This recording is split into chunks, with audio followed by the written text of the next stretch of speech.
Hello everyone. आज हम हिंदी का फर्स्ट सेमेस्टर का जो बीटीसी के पेपर होते हैं उसमें हिंदी आती है हमारी 25 मार्क्स की। ठीक है, तो उसमें हम करने जा रहे हैं यूनिट 1 इकाई 1, जिसका नाम है हिंदी भाषा में ध्वनियों को समझना और शुद्ध उच्चारण। इसमें क्वेश्चंस दे रखे हैं, राजन सीरीज़ में क्वेश्चंस दे रखे हैं कम से कम, जैसे कि आप देख सकते हैं पेपर पिछले ईयर्स का। इसमें 1 2 3 4 तो फोर मार्क्स का आया है 2019 में। 2022 में 1 2 3 4 मार्क्स का इसमें भी आया है। 5 6 7 8 मार्क्स का आया है 2022 में। 23 में कितने मार्क्स का है? 1 2 3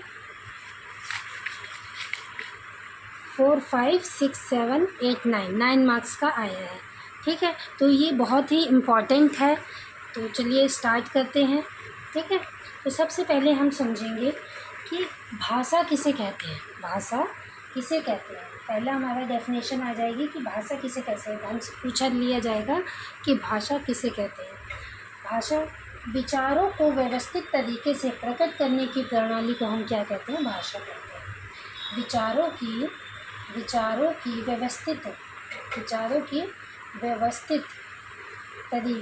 व्यवस्थित तरीके से प्रकट करने, तरीके से प्रकट करने की प्रणाली को प्रकट करने की प्रणाली को हम भाषा कहते हैं। ठीक है, भाषा कहते हैं। तो हमसे क्वेश्चन पूछ लिया जाएगा कि भाषा किसे कहते हैं, तो हम ये डेफिनेशन 1 नंबर में आराम से लिख सकते हैं कि विचारों को व्यवस्थित तरीके से प्रकट करने की प्रणाली को हम भाषा कहते हैं। ठीक है, विचार जब तक रहते हैं, जब तक हम उसको अपने मन में रखे रहते हैं, तब तक वो विचार रहते हैं। तो विचारों को अगर हम व्यवस्थित करके उसको बाहर प्रकट करें तो उसी को हम क्या कहते हैं? भाषा कहते हैं। ठीक है, नेक्स्ट हमारा क्वेश्चन आ जाएगा ध्वनि। पूछ लिया जाएगा ध्वनि किसे कहते हैं। तो मानव जिसके द्वारा बोलता है या जो वायु जिसके द्वारा बोलता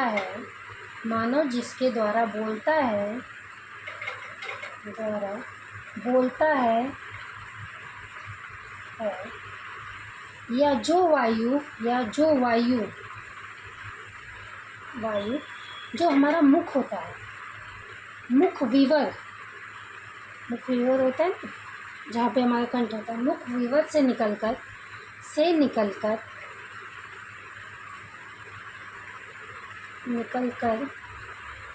इंद्रियाँ द्वारा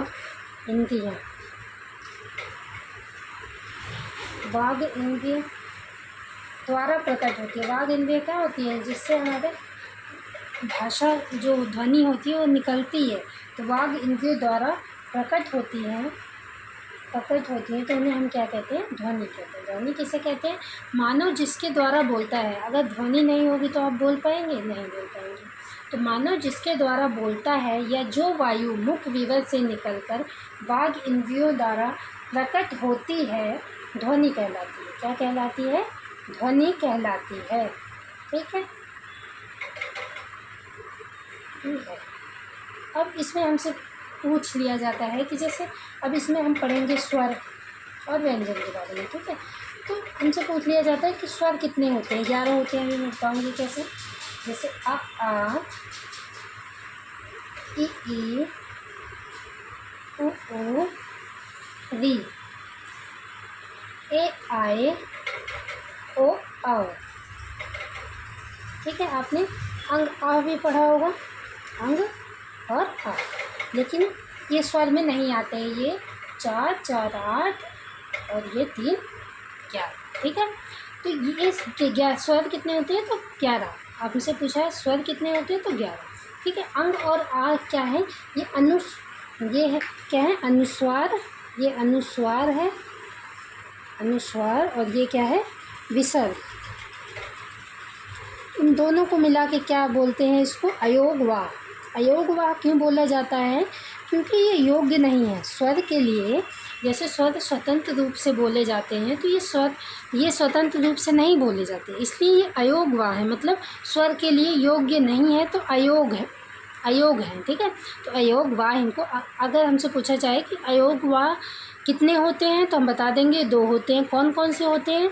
अंग और आ। पूछा जाए कि अयोग्य, जैसे पूछा जाए कि अयोग्य बताइए, तो अगर उसमें विसर्ग दे रखा होगा तो हम विसर्ग पे टिक कर देंगे, अगर अनुस्वार दे रखा होगा तो अनुस्वार पे टिक कर देंगे।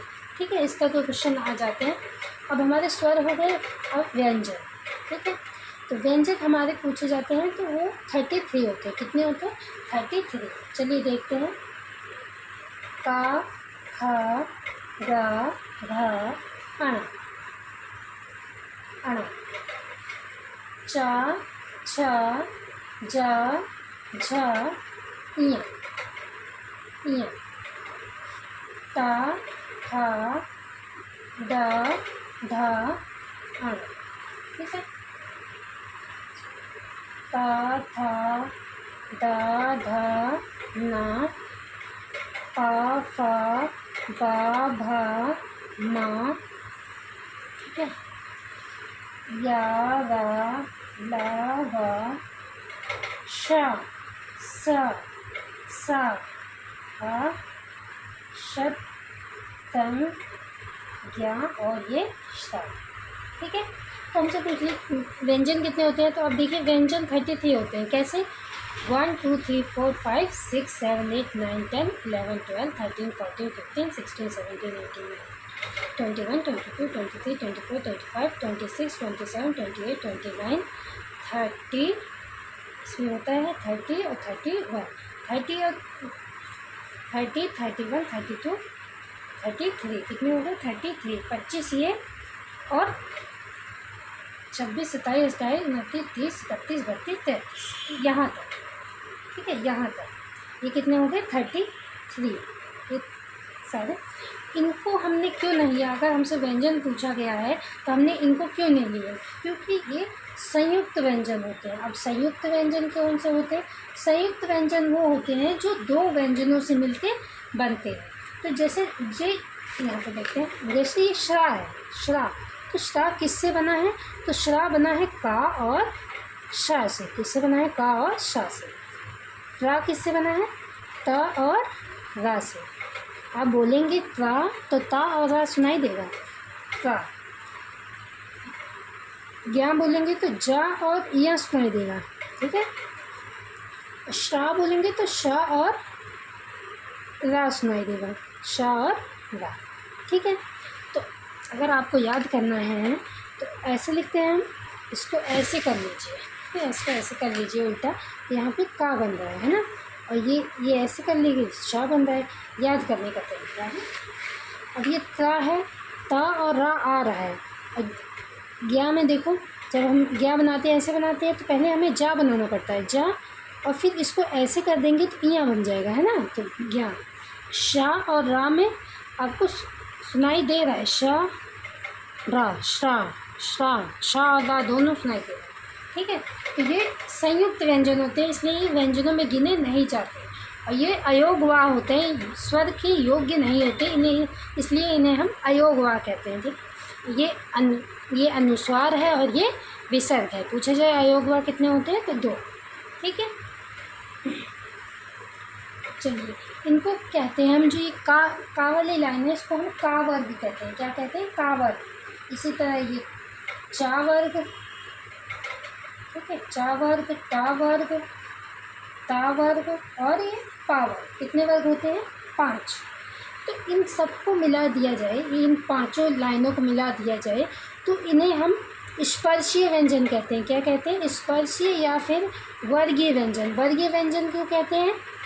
क्योंकि इनका वर्ग हो रहा है, का वर्ग, खा, चा वर्ग, ता वर्ग, इस तरह, इसलिए वर्गीय व्यंजन कहते हैं। और स्पर्शीय व्यंजन क्यों कहते हैं? क्योंकि इनको बोलते समय जब हमारे मुख विवत से आवाज़ निकलती है, मतलब कंठ के उससे आवाज़ निकलती है, तो ये किसी न किसी जो हमारा मुंह होता है उसके स्थानों को छूती हुई बाहर निकलती है, इसलिए स्पर्श करती हुई बाहर निकलती है। तो इसलिए हम क्या कहते हैं इसको? स्पर्शी व्यंजन। जैसे बोल के देखिए, का, खा, गा घा अणा, चा छा जा झा इया, टा ठा डा ढा अणा, ता था दा धा ना, पा फा बा भा मा। तो ये स्पर्श कर दिए, ठीक है, स्पर्श कर दिए मुंह के अलग अलग इंद्रियों, ठीक है। तो ये हमारा या रा ला वा ये क्या होता है हमारा अंतस्य व्यंजन। इन्हें हम क्या कहते हैं, अंतस्य व्यंजन। क्यों कहते हैं अंतस्य व्यंजन, क्योंकि आप बोलेंगे तो ऐसा लगेगा कि अंदर से ही आवाज़ आ रही है।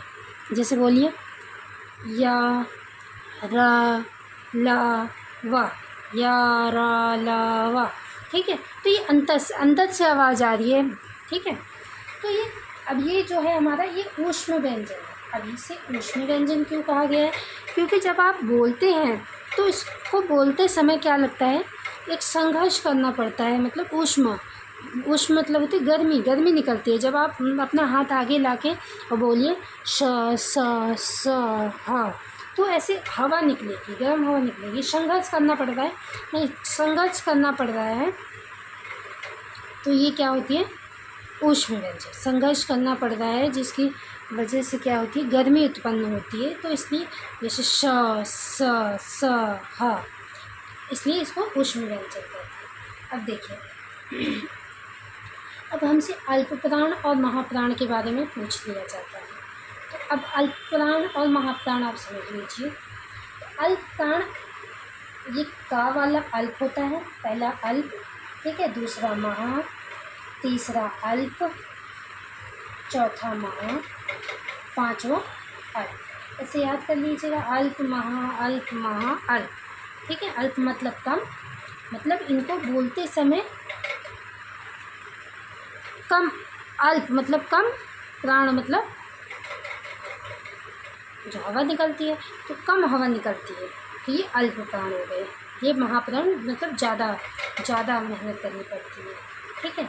अब ये है, ये भी है हमारा या रा लावा, ये भी क्या है हमारा अल्प प्राण, ठीक है। तो ये ऊपर वाला या रा लावा अल्प प्राण है, नीचे वाला महाप्राण, ठीक है। तो अब इसमें आता है अघोष और सघोष। तो ये जो पहला होता है या रा लावा, ये सघोष होता है। क्या होता है, सघोष होता है। और ये क्या होता है, ये अघोष होता है। लेकिन ध्यान रखिएगा, जो सघोष है इसमें हा भी आता है, ठीक है, इसमें हा भी आता है सघोष में। अघोष में हा नहीं आएगा, अघोष में हा नहीं आएगा, ठीक है।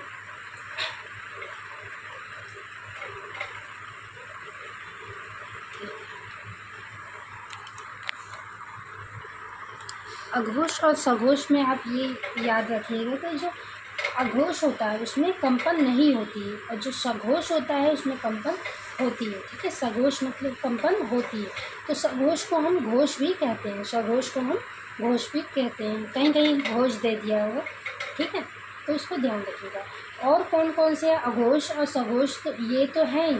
पहला ये पहली लाइन और ये दूसरी लाइन, ये क्या है, पहली और दूसरी लाइन क्या है, अघोष। पहली और दूसरी लाइन क्या है, अघोष। और घोष कौन कौन सी हैं, कौन कौन सी बची, तीसरी, चौथी और पांचवी लाइन कौन सी हैं, तो घोष है, ठीक है। अगर स्वर का पूछ लिया जाता है कि स्वर किस में आता है, तो स्वर आता है सघोष में। स्वर किस में आता है, सघोष में। जितने भी स्वर हैं वो सारे सघोष में आते हैं। और जैसे इसमें पूछ लिया जाए अल्पप्राण और महाप्राण में कि स्वर किस में आते हैं, तो स्वर आते हैं अल्पप्राण में, इसी में आते हैं स्वर, ठीक, इसी में आते हैं स्वर, समझ में है। अल्पप्राण में ही स्वर आते हैं, जितने भी स्वर आते हैं वो अल्पप्राण में आते हैं। इतना समझ में आया।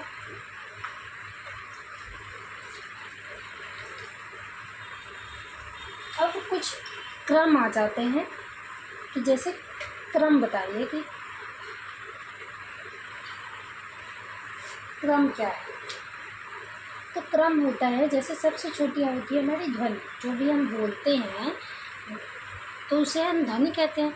तो ध्वनि जो हम निकालते हैं अपने मुख से उसे ध्वनि कहते हैं। तो सबसे छोटी होती है ध्वनि, उसके बाद वर्ण आ जाता है, उसके बाद शब्द आ जाता है, वर्णों को मिला के शब्द बनता है, शब्दों को मिला के पद बनता है, और पद को मिला के क्या बनता है, वाक्य। तो वर्णों का क्रमबद्ध समूह क्या कहलाता है, शब्द कहलाता है, और शब्दों का क्रमबद्ध समूह क्या कहलाता है, पद कहलाता है, पद का क्रमबद्ध समूह क्या कहलाता है, वाक्य। ऐसी डेफिनेशन आप लिख सकते हैं आराम से। अब शब्द की डेफिनेशन हमसे पूछा जाए अगर कि शब्द किसे कहते हैं, शब्द तो स्वतंत्र रूप से लिखा गया वर्ण समूह क्या कहलाता है, शब्द कहलाता है। स्वतंत्र रूप से जो शब्द होता है वो स्वतंत्र रूप से लिखा जाता है, वाक्य में तो प्रयुक्त नहीं हुआ ना। तो स्वतंत्र रूप से लिखा गया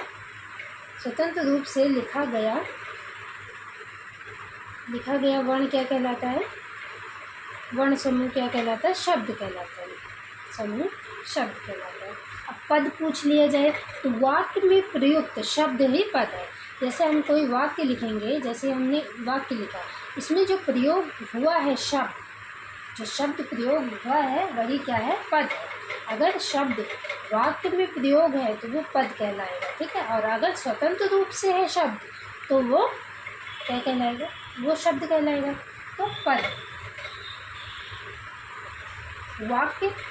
वाक्य में प्रयुक्त शब्द ही पद कहलाता है, वाक्य में प्रयुक्त शब्द ही पद कहलाता है, शब्द ही पद कहलाता है, पद कहलाता है, ठीक है। अब मैं आपको क्वेश्चन भी दिखाऊंगी कि किस तरीके के क्वेश्चन आए हुए हैं। अब ये तो हो गए हमारे। अब ये जो ढा है, ये भी होता है ढा, ठीक है।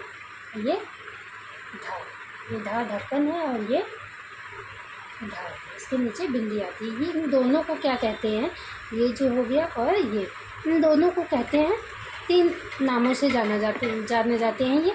एक तो उत्क्षिप्त, क्या, उत्क्षिप्त, और एक ताड़नजात, और दूसरा द्विगुण। अब द्विगुण क्यों कहा गया है, क्योंकि 2 गुण है इसमें, ये भी है और ये भी है, इसके 2 गुण है ना, 2 गुण है, इसलिए द्विगुण कहा गया है, ठीक है। अब स्वर किसे कहते हैं, आपको समझ में आ गया। स्वरों का उच्चारण, जिन वर्णों का उच्चारण करते समय, अगर डेफिनेशन पूछ लिया जाए कि स्वर किसे कहते हैं, तो जिन वर्णों का उच्चारण करते समय दूसरे वर्णों की आवश्यकता नहीं पड़ती है तो उसे स्वर कहते हैं। जैसे ये एग्जांपल लिख देना, इन सबको क्या कहते हैं, स्वर कहते हैं। और अगर व्यंजन की डेफिनेशन आ जाए कि व्यंजन किसे कहते हैं, तो जिन वर्णों का उच्चारण करते समय दूसरे वर्णों की आवश्यकता पड़ती है उन्हें स्वर व्यंजन कहते हैं, उन्हें व्यंजन कहते हैं, ठीक है। अब एक क्वेश्चन ये भी आता है कि पूरा पूछ लिया जाता है कि जितने भी हैं वर्ण कितने होते हैं, ऐसे पूछ लिया जाएगा कि वर्ण कितने होते हैं। तो 52 वर्ण बताएंगे आप, कितने बताएंगे, 52। गिन लीजिए, 1 2 3 4 5 6 7 8 9 10 11 12 13 14 15 16 17 18 19 20 21 22 23 24 25 26 27 28 29 30 31 2 3 4 5 6 7 8 9 10 40 41 2 3 4 5 6 7 8 9 10 50 51 और 52 कितने हुए, सबको मिला देंगे जितने भी हैं, ठीक है। अयोग वा और ये द्विगुण वाले जिन्हें हम उत्क्षिप्त और ताड़नजात भी कहते हैं, इन सबको मिला देंगे तो ये कहलाएंगे वर्ण कहलाएंगे हमारे, ठीक है। अब एक क्वेश्चन पूछ लिया जाता है कि जब हम बोलते हैं उच्चारण समय या मात्रा के आधार पर स्वर, पूछ लिया जाता है कि उच्चारण समय और मात्रा के आधार पर स्वर बताओ, कि जब हम उच्चारण करते हैं या फिर उसमें समय कितना लगता है उसके आधार पर स्वर होता है। तो उसके आधार पर स्वर 3 प्रकार होते हैं। उच्चारण के आधार पर स्वर कितने प्रकार के होते हैं, या मात्रा के आधार पर स्वर कितने प्रकार के होते हैं, तो 3 प्रकार के होते हैं। कौन से, सबसे पहले ह्रस्व स्वर, ठीक है, ह्रस्व। दूसरा आता है दीर्घ स्वर, तीसरा आता है प्लुत स्वर, ठीक है। ह्रस्व स्वर, दीर्घ स्वर और प्लुत स्वर। तो ह्रस्व स्वर को हम एक मात्रिक स्वर भी कहते हैं, एक मात्रिक या फिर मूल स्वर। मूल क्यों कहा गया है अभी बताऊंगी, मूल स्वर। इसको हम द्विमात्रिक, ठीक है, इसको हम द्विमात्रिक कहते हैं, ठीक है, क्योंकि इसमें 2 मात्रा का समय लगता है, अभी मैं आपको बताऊंगी। द्विमात्रिक या गुरु स्वर, संधि स्वर, ये सब भी कहते हैं। ये आपके इसमें इम्पोर्टेंट नहीं है बीटीसी में, बाकी और कॉम्पिटिटिव एग्जाम के लिए जरूरी होगा। और प्लुत स्वर, ठीक है, तीसरा आ गया हमारा प्लुत स्वर। ह्रस्व स्वर किसे कहते हैं? ह्रस्व स्वर किसे कहते हैं?